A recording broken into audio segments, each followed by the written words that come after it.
Hello friends, welcome to my channel. భారత 53వ ప్రధాన న్యాయమూర్తిగా జస్టిస్ సూర్యకాంత్ ఎంపిక అవకాశాలున్నాయి.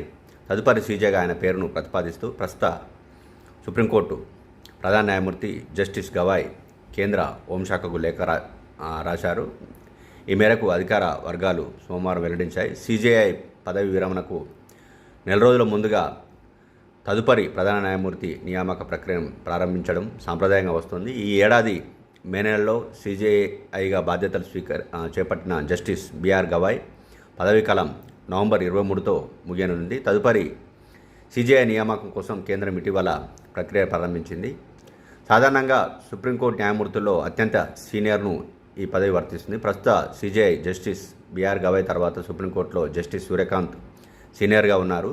ఆయన నియామకానికి రాష్ట్రపతి ఆమోదం లభిస్తే 53వ భారత ప్రధాన న్యాయమూర్తిగా నవంబర్ 24న ప్రమాణ స్వీకారం చేస్తారు. 2027 ఫిబ్రవరి 9 వరకు ఆయన పదవిలో కొనసాగుతారు. జస్టిస్ సూర్యకాంత్ హర్యానాలోని హిస్సార్ జిల్లాలో 1962 ఫిబ్రవరి 10న మధ్యతరగతి కుటుంబంలో జన్మించారు. 2019 మే 24న సుప్రీంకోర్టు న్యాయమూర్తిగా బాధ్యతలు చేపట్టారు. Thanks for watching this.